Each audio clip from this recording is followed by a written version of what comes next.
Hi, you're watching Laptop Media video review, and this is the video of a very hot and exciting new product, Samsung Galaxy S6.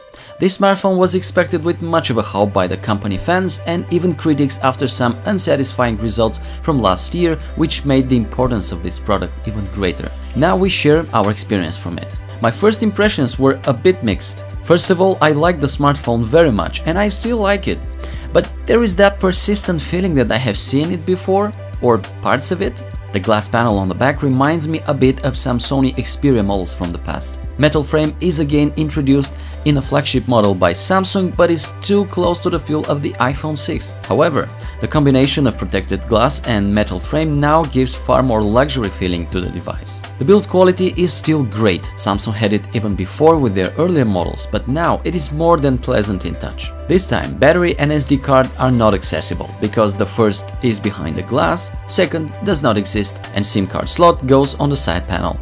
I really don't want to say it, but Samsung Galaxy S6 has a very similar to the iPhone 6 look, except the glass panel on the back, which is closer to other brands, as I just said. If you look at the device from all sides and compare it, it is not hard to find the similarities. Plus, traditionally Samsung camera lens bumps much more than the one of the iPhone. Well, at least it has its own distinctive presence here. The glass panel might get some nasty fingerprints, in this case not that much by the way, but it actually gives you some better grip around the device. Left and right sides of the device have flat profile. That means more contact surface between your fingers and the smartphone, making it really nice in feel. In contrary, I always had some difficulties picking up an iPhone from a flat surface or having the feel that it might easily slip away from my hand. Apart from that, the new Samsung really looks like an iPhone.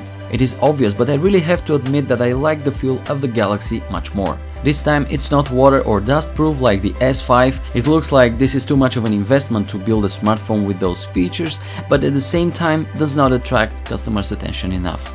But let's talk about the inside of the device. The screen has amazing pixel density.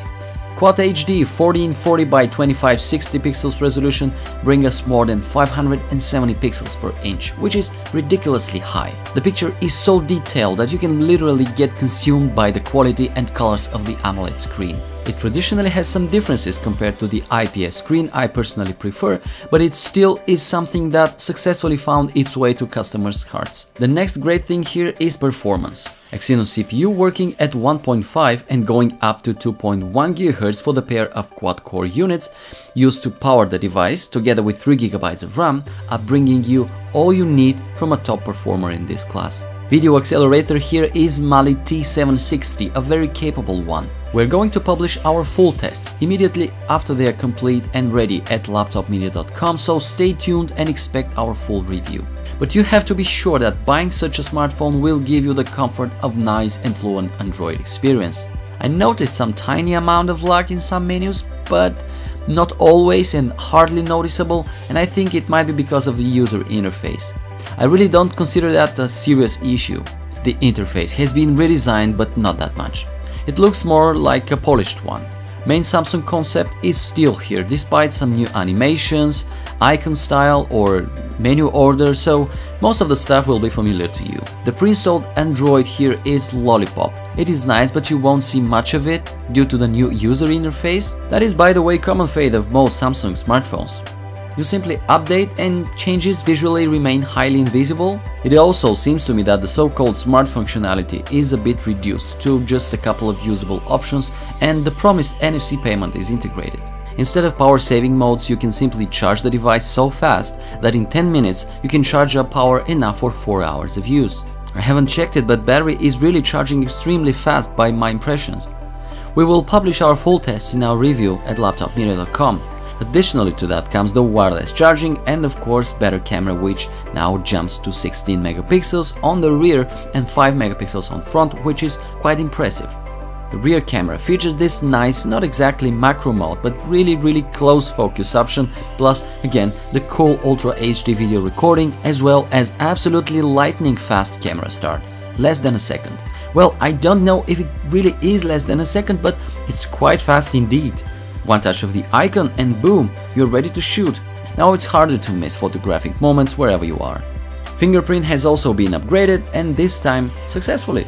No more need to slide your finger exactly over the home button and waiting to see if you have done it correctly. Now more fingerprint area is recognizable, therefore easier and faster to unlock your smartphone. I still don't think it works exactly perfect, but it's clearly better option, and I'm happy to see Samsung is doing well in this case. There are 3 versions available: 32, 64 and 128 GB of integrated storage. Starting price is close to 700 euros, which is almost identical to the iPhone 6, so clearly Samsung is positioning its new high-class model into a price range where competitors are also high-class devices. I like the Samsung Galaxy S6 very much, and although I'm not a big fan of the glass components, I somehow prefer it than the iPhone's metal design polished all around. The inside seems to be pretty nice in terms of software and performance, and I can clearly say this is one of the few Samsung models that catches me a lot. Check out our full review and benchmark tests at laptopmedia.com and don't forget to subscribe. See you soon, bye.